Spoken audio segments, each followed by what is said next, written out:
والصلاة والسلام على رسول اللہ اما بعد فاعوذ باللہ من الشیطان الرجیم بسم اللہ الرحمن الرحیم۔ نبی رحمت شفیع امت صلی اللہ علیہ وسلم کا ارشاد گرامی ہے، جس شخص نے مجھ پر دن بھر میں 1000 مرتبہ درود پاک پڑھا وہ اس وقت تک نہیں مرے گا جب تک کہ اپنا ٹھکانہ جنت میں نہ دیکھ لے۔ برکت کے لیے درود پاک پڑھ لیجیے۔ الصلاۃ والسلام علیک یا سیدی یا رسول اللہ وعلی آلک واصحابک یا حبیب اللہ۔ الصلاۃ والسلام علیک یا نبی اللہ وعلی آلک واصحابک یا خاتم النبیین۔ آج جو ہمارا موضوع ہے وہ ہے بدشگونی۔ بدشگونی کسے کہتے ہیں، اور اس حوالے سے نبی رحمت شفیع امت تاجدار عرب و عجم مالک و مختار نبی صلی اللہ تعالی علیہ وسلم نے کیا ارشاد فرمایا ہے، اور اللہ تعالیٰ کا قرآن ہمیں کیا کہتا ہے، اس بارے میں اسلام کیا تعلیمات دیتا ہے، ہم اس بارے میں آج گفتگو سنیں گے۔ اللہ تعالیٰ مجھے صحیح بیان کرنے کی توفیق عطا فرمائے۔ آئیے سب سے پہلے اللہ کے قرآن کی آیت مبارکہ سنتے ہیں۔ قرآن میں ہے ان الذین یؤذون اللہ ورسولہ لعنہم اللہ فی الدنیا والآخرہ والآخرۃ وأعد لہم عذابا مہینا۔ فرمایا بے شک جو ایذا دیتے ہیں اللہ اور اس کے رسول کو، جو ایذا دیتے ہیں اللہ اور اس کے رسول کو، ان پر اللہ تعالیٰ کی لعنت، اور دنیا آخرت میں اللہ تعالیٰ نے ان کے لیے ذلت کا عذاب تیار کر رکھا ہے۔ اب رسول کریم رؤوف الرحیم صلی اللہ تعالی علیہ وسلم نے ارشاد فرماتے ہیں جو کسی مسلمان کی برائی بیان کرے جو اس کے اندر نہیں ہے، کسی مسلمان کی برائی بیان کرے اور وہ برائی اس کے اندر نہیں ہے، تو فرمایا قیامت والے دن اللہ تبارک و تعالی اس شخص کو دوزخیوں کے پیپ، کیچڑ اور خون کے اندر رکھے گا جب تک کہ وہ اپنی کہی ہوئی بات سے نہ نکل جائے۔ اور دوسرا ارشاد گرامی نبی پاک صلی اللہ تعالی علیہ وسلم نے ارشاد فرمایا جس نے بلا وجہ کسی مسلمان کو ایذا دی گویا کہ اس نے مجھے ایذا دی، اور جس نے مجھے ایذا دی، اور نبی پاک صلی اللہ علیہ وسلم نے فرمایا گویا کہ اس نے اللہ تعالیٰ کی ذات کو جو ہے وہ ایذا دی۔ اب یہ جو دو حدیث مبارکہ ہم نے سنی ہے، اس کے اندر واضح طور پر اللہ تبارک و تعالیٰ کے پیارے محبوب صلی اللہ تعالی علیہ وسلم نے ارشاد فرما دیا ہے کہ بندہ جب کسی کو ایذا دیتا ہے اور وہ بندہ مومن مسلمان ہو تو نبی پاک صلی اللہ علیہ وسلم نے فرمایا کہ وہ اس بندے کو تکلیف نہیں دے رہا بلکہ وہ مجھے دے رہا ہے، اور جس نے مسلمان کو ایذا دی اس نے مجھے ایذا دی، اور جس نے مجھے ایذا دی گویا کہ اس نے اللہ تعالیٰ کی ذات کو ایذا دی۔ اب یہاں قرآن کے اندر بھی اللہ تعالیٰ نے واضح کر دیا کہ جو اللہ اور اس کے رسول کو ایذا دے گا اللہ کی ان پر لعنت ہے، اور اللہ تبارک و تعالیٰ ان کو پھر دوزخ کا عذاب بھی عطا فرمائے گا۔ اب یہاں جو ہمارا موضوع ہے بدشگونی، بدشگونی کے حوالے سے ہم آج گفتگو کو سنیں گے۔ شگون کہتے ہیں کہ کسی کے بارے میں اچھا یا برا گمان کرنا، اچھا یا برا گمان کرنا۔ اچھے شگون کی مثال یہ ہے کہ ہم کسی کام کو جا رہے تھے، کسی نے پکارا یا رشید اے ہدایت یافتہ، کسی نے کہا یا سعید اے سعادت مند، اے نیک سبق۔ ہم نے خیال کیا کہ اس نے میرا صبح اچھا نام لیا ہے، اب میرا جو دن ہے وہ اچھا گزرے گا، اور میں اپنے سارے دن ہے نا اچھے طریقے سے کاروبار کروں گا اور میرے لیے یہ فائدہ مند ہوگا۔ اور رسول اللہ صلی اللہ تعالی علیہ وسلم نے اس بارے میں کیا ارشاد فرمایا، فرماتے ہیں اچھا یا برا شگون لینے کے لیے پرندے اڑانا، بدشگونی لینا، اور ترک یعنی کنکر پھینک کر یا ریت کے اندر لکیر ڈال کر فعال نکالنا، یہ سارے جتنے بھی کام ہیں یہ شیطانی کام ہیں. یہ سارے کام کیا ہیں؟ شیطانی کام ہے. اور رسول اللہ صلی اللہ تعالی علیہ وسلم نے اس چیز سے منع فرمایا ہے. آج ہمارے معاشرے کے اندر بہت ساری ایسی برائیاں ہیں جو ہمارے اندر پائی جاتی ہیں، اس کو بدشگونی کا نام دیا جاتا ہے، اور بدشگونی بھی ہے. اور ہمارے معاشرے کے اندر اسی وجہ سے ہم بہت سارے غلط خیالات بھی کرتے ہیں. اس حوالے سے حضرت سیدنا امام محمد آفندی رومی علیہ رحمہ لکھتے ہیں کہ بدشگونی لینا حرام ہے. بدشگونی لینا حرام ہے، اور نیک فعل یا اچھا شگون لینا مستحب ہے. نیک کام، نیک فعل اور نیک شگون کسی کے بارے میں رکھنا یہ اچھا گمان ہے. اب اس کی مثال آپ یوں لیں. ایک بادشاہ تھا. بادشاہ، اس بادشاہ کے پاس اس کی رایا آئی اور ایک بندے کو پکڑ کے لے کر آئی. اس کا رنگ کالا تھا اور ایک آنکھ والا تھا، وہ ایک آنکھ اس کی ضائع تھی. اب اس شخص کو لے کر آئے. جب لے کر آئے نا تو بادشاہ نے کہا کسے کو پکڑ کر لے کر آئے ہو؟ تو انہوں نے کہا کہ ہم اس کو اس لیے لے کر آئے ہیں کہ یہ شخص منحوس ہے. یہ شخص کیا ہے؟ منحوس ہے، کہ جب یہ ہمیں صبح صبح اگر کسی کو مل جاتا ہے سارا دن اس کا جو ہے نا نحوست کے اندر گزرتا ہے، اس کو منحوس سمجھا جاتا تھا. تو بادشاہ نے کہا کہ ٹھیک ہے، اگر تمہارا یہ گمان ہے کہ یہ بندہ منحوس ہے، پہلے میں اس کو تجربہ کروں گا کہ واقعی یہ منحوس ہے یا نہیں منحوس، پھر اس کے بعد فیصلہ کریں گے. بادشاہ نے کہا کہ کل جو ہے نا میں جب اپنے خوابگاہ سے اٹھوں تو یہ شخص میرے سامنے کھڑا ہونا چاہیے. حکم دے دیا. اگلا دن ہوا کہ بادشاہ جب اپنے خوابگاہ سے باہر نکلا، نکلنے کے بعد اسی وقت بادشاہ کے سامنے وہ بندہ کھڑا تھا. بادشاہ نے اس کو دیکھا، دیکھ کر واپس چلا گیا اور جا کر تیاری کی. تیاری کرنے کے بعد وہ اپنے فیصلوں کے لیے جب رایا کے اندر آنے لگا تو اسی دوران جب وہ جوتا پہننے لگا تو جوتے کے اندر ایک بچھو تھا اور بچھو نے اس کو کاٹ لیا. بچھو نے بادشاہ کو کاٹ لیا. بادشاہ نے چیخ ماری اور احباری بھاگتے ہوئے آئے. وزیر خاص بھی آگے. شاہی طبیب کو بلایا گیا. جب شاہی طبیب کو بلایا گیا تو اس کے بعد بادشاہ کا علاج معالجہ شروع ہو گیا.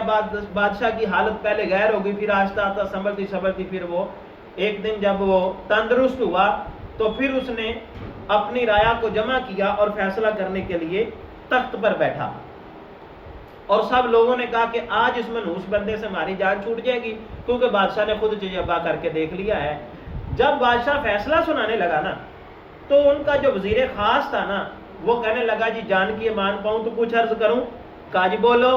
کہا کہ آپ فیصلہ جو کرنا ہے کر دیں، لیکن میری ایک گزارش سن لیں. کہا جی بولیے. کہا کہ آپ کا یہ گمان ہے اور لوگوں کا بھی یہ گمان ہے کہ یہ بندہ منحوس ہے. آپ نے صبح صبح اس کا چہرہ دیکھا اور جوتا پہنتے وقت آپ کو بچھو لڑ گیا، جوتی کے اندر بچھو تھا وہ لڑ گیا، اس وجہ سے آپ کی حالت غیر ہو گئی اور آپ کا بھی یقین پختہ ہو گیا کہ جناب یہ بندہ منحوس ہے. یہ بندہ کیا ہے؟ منحوس ہے. لیکن بادشاہ سلامت فیصلہ کرنے سے پہلے مجھے ایک بات ضرور بتائیے گا. بادشاہ نے کہا وہ کیا ہے؟ تو کہا وہ یہ بات ہے کہ جب سے اس نے آپ کو دیکھا ہے تب سے یہ بھی قید کے اندر ہے. منحوس آپ یا یہ؟ منحوس آپ یا یہ کہ آپ کو دیکھنے کی وجہ سے یہ بھی اس وقت کا قید کے اندر ہے، یہ بیچارہ تکلیف کے اندر اپنی زندگی گزار رہا ہے، تو اب آپ اس کو ملک بدر کرنے لگے. اب یہ بتائیے کہ منحوس آپ ہے یا یہ؟ بادشاہ سمجھدار تھا، اس نے کہا کہ واقعی وزیر آپ کی بات بالکل ٹھیک ہے. کہا بادشاہ سلامت نبی کریم صلی اللہ علیہ وسلم کا ارشاد گرامی ہے کہ جب تم جوتا پہنو تو جھاڑ کر پہنو. آپ نے تو خود اس پر عمل نہیں کیا، یہ آپ کی کوتاہی ہے، اس بندے کا کیا قصور ہے؟ لیکن آپ کی وجہ سے یہ بندہ ضرور قید کے اندر گیا. منحوس تو پھر آپ ہوئے، آپ کو پھر اپنے بارے میں فیصلہ سنانا پڑے گا. بادشاہ کو سمجھ آئی، اعلان کر دیا کہ جناب آج کے بعد اس شخص کے بارے میں کوئی بھی بندہ بدگمانی نہیں کرے گا اور اس بندے کو منحوس نہیں کرے گا. اگر کوئی بندہ منحوس کہے گا تو اسے سزا دی جائے گی. اسے کیا دیا جائے گا؟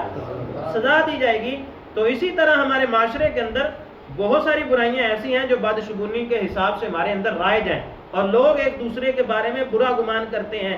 یہ فلاں شخص ہمیں اگر صبح صبح مل جائے نا سارا دن جو ہے نا نحوست میں گزرتا ہے، نقصان ہوتا رہتا ہے. بھائی نقصان کسی کی وجہ سے کسی کا نہیں ہوتا، تقدیر کے معاملات ہیں ہر بندے کے بارے میں، جو تقدیر کے اندر ہوتا ہے وہی ہوتا ہے. اور بہت ساری کام ایسے ہیں جو تقدیر کے معاملات میں ہمارے اعمال کا دخل ہوتا ہے کہ ہمارے اچھے اعمال یا برے اعمال، سارا دن آپ جھوٹ بولیں دکان کے اوپر بیٹھ کر، پھر کہیں کہ دکان کے اندر نحوست ہے، وہ فلاں بندہ ملا تھا، قصور تو آپ کا ہے، اس بندے کا کیا قصور ہے؟ کوئی چیز دنیا کے اندر منحوس ہے نہیں ہے۔ ہاں انسان کے اعمال اس کے لیے نحوست کا باعث ضرور بنتے ہیں۔ تو ہمیں اس حوالے سے اپنے جتنے بھی نظریات ہیں ان کو اسلام کے مطابق کرنا چاہیے، کسی کے بارے میں بدگمانی نہیں کرنی چاہیے اور برا شگون نہیں لینا چاہیے۔ اور اگلی بات، آج کل ایک اور بھی بات ہے، یہ سفر کا مہینہ شروع ہوا، سفر کے مہینے کے حوالے سے لوگوں کے اندر یہ میسج جاری ہوتے ہیں یا لوگ ایک دوسرے سے باتیں کرتے ہیں کہ جناب یہ سفر کا مہینہ جو ہوتا ہے نا، یہ جو ہے نا منحوس ہوتا ہے، یا یہ جو ہے نا اس کے اندر بلائیں اترتی ہیں، اس طرح کے حوالے سے گفتگو لوگ کرتے ہیں۔ نبی کریم صلی اللہ تعالی علیہ وسلم نے اس بارے میں کیا ارشاد فرمایا ہے؟ نبی رحمت شفیع امت صلی اللہ تعالی علیہ وسلم نے ارشاد فرمایا کہ جس نے بدشگونی لی اور جس کے لیے بدشگونی لی گئی وہ ہم میں سے نہیں ہے۔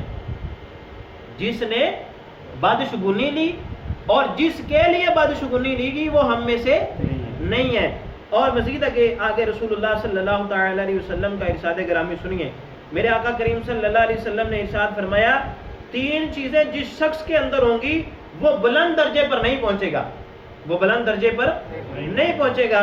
پہلی بات رسول اللہ صلی اللہ تعالی علیہ وسلم نے جو ارشاد فرمائی وہ یہ فرمائی، جو اپنی اٹکل سے آئندہ کی بات بتائے کہ نہیں یہ فلاں وقت ایسا ہو جائے گا، تو فرمایا یہ بھی بالکل اس چیز کی اجازت نہیں ہے۔ اور دوسری بات فرمایا، فال کے تیروں سے اپنی قسمت معلوم کرنا۔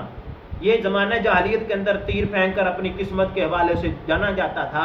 نبی پاک صلی اللہ علیہ وسلم نے فرمایا تیروں سے فال نکالنا، یہ بھی سرکار صلی اللہ علیہ وسلم نے فرمایا کبھی بھی وہ اچھے درجے پر نہیں انسان پہنچ سکتا۔ اور تیسری بات فرمایا، بدشگونی کے سبب اپنے سفر کو روک دینا، یہ بھی جو ہے انسان کے لیے جائز نہیں ہے۔ اب یہ حدیث پاک ہے، اس کے 3 پہلو ہیں، جو ہم نے 2 پہلو تو ہمارے سامنے واضح ہیں کہ نبی پاک صلی اللہ علیہ وسلم نے فرمایا جو آئندہ کے لیے بتایا جی میں ایسے ہو جائے گا جب ایسے، یہ ساری باتیں اس بندے تک جو محدود ہیں، یہ بالکل اس کی کوئی اہمیت ہے اور اس کی اصل نہیں ہے۔ اب دوسری بات جو فرمائی کہ فرمایا کہ جو شخص جو ہے نا فال نکالے، فال نکالنا یہ طوطے سے نکالے یا تیروں سے نکالے یا لکڑیاں پھینک کر نکالے یا کاغذ پھینک کر نکالے یا جانداروں سے نکالے یا پرندوں سے نکالے، ان سب کی اجازت اسلام کے اندر نہیں ہے۔ فال جو ہوتی ہے اچھا فال لینا، اس میں کوئی مسئلہ نہیں ہے، فال کے اچھا گمان کرنا، کسی کے بارے میں اچھا گمان کرنا۔ اب اس حوالے سے ایک بات سنیے، وضاحت اس کی۔ زمانہ جاہلیت کے اندر نا لوگ جو تھے وہ پرندوں سے فال لیا کرتے تھے۔ کن سے؟ پرندوں سے فال لیا کرتے تھے۔ پرندے کو دیکھتے صبح صبح کہ پرندہ کس طرف جا رہا ہے، سامنے دیکھتے میرے سامنے پرندہ اڑ کر جا رہا ہے، دائیں جا رہا ہے یا بائیں جا رہا ہے۔ اگر تو دیکھتے دائیں طرف جا رہا ہے تو پھر اچھا گمان کرتے، اگر دیکھتے بائیں طرف جا رہا ہے تو پھر اس کو اچھا گمان نہ کرتے۔ نبی پاک صلی اللہ علیہ وسلم نے فرمایا یہ پرندے تو تقدیر کے پابند ہیں، اللہ جس طرف ان کو چلاتا ہے یہ اسی طرف چلتے ہیں، یہ تو اپنی مرضی سے بھی نہیں چلتے۔ ستارے ہیں ان کی گردن جو اللہ تعالیٰ کے ہاتھ میں، اللہ تعالیٰ ان کو چلا رہا ہے، وہ جس سمت میں بھی چلائے، اللہ تبارک و تعالیٰ کائنات کا نظام چلا رہا ہے جس طرح بھی چلائے۔ انسان بیماری، کوئی بھی معاملہ، کوئی مصیبت آتی ہے، اس کے اندر 2 باتیں ہیں، یا تو اللہ کی طرف سے آزمائش ہے یا اس بندے کے اعمال کی وجہ سے اس کے اوپر نحوست ہے۔ انسان ان چیزوں کی طرف دیکھتا ہی نہیں ہے، نہ سوچتا ہے کہ میں نے کون سا گناہ کیا، اس گناہ کی وجہ سے مجھے یہ بیماری لگی، یا میں نے کون سی میرے اوپر اللہ تبارک تعالیٰ کی آزمائش ہے جس وجہ سے مجھے یہ مصیبت آئی ہے۔ اب ایک اور بات سنیے گا، وہ پرندوں سے فال لیتے تھے یا کسی پرندے کا دیوار پر آ کر بیٹھ کر بولنا، مثال کے طور پہ الو کو منحوس سمجھا جاتا ہے، ہمارے معاشرے میں الو کو منحوس سمجھا جاتا ہے کہ الو اگر ہماری دیوار پر آ کر بولنا شروع ہو گیا تو ہم کہیں گے اس گھر کے اوپر کوئی مصیبت آنے والی ہے، یا کوئی انتقال کر جائے گا، یا ان کے اوپر کوئی بڑی مصیبت آئے گی۔ اس کی کوئی بھی اسلام کے اندر اصل نہیں ہے، یہ سب لوگوں کی باتیں ہیں، زمانہ جاہلیت کی باتیں ہیں، اس وقت بھی کفار مشرکین ایسے ہی کیا کرتے تھے۔ اور اگلی بات سنیے کہ سفر کے حوالے سے بخاری شریف کی حدیث مبارکہ ہے، نبی پاک صلی اللہ علیہ وسلم نے فرمایا سفر کچھ بھی نہیں ہے، سفر منحوس ہے نہیں ہے. اور بعد ایک جگہ پر اللہ تبارک تعالیٰ کا بھی ارشاد گرامی ہے جس کا مفہوم ہے کہ فرمایا کہ کوئی دن، کوئی مہینہ، کوئی گھڑی اللہ تعالیٰ نے منحوس نہیں بنائی. یہ ساری چیزیں اللہ کی بنائی ہوئی ہیں. جب اللہ تعالیٰ کی بنائی ہوئی ہے تو کوئی چیز ہمارے لیے منحوس ہے نہیں ہو سکتی. اب ایک اور بات سنیے، نبی پاک صلی اللہ تعالی علیہ وسلم نے ہمیں ایک بات کی اور بھی تلقین کی ہے کہ اے لوگوں، کہ اپنے مسلمان بھائی کے بارے میں ہمیشہ جو ہے نا اچھا گمان کرنا ہے، اچھا شگون لینا ہے، برا شگون ہے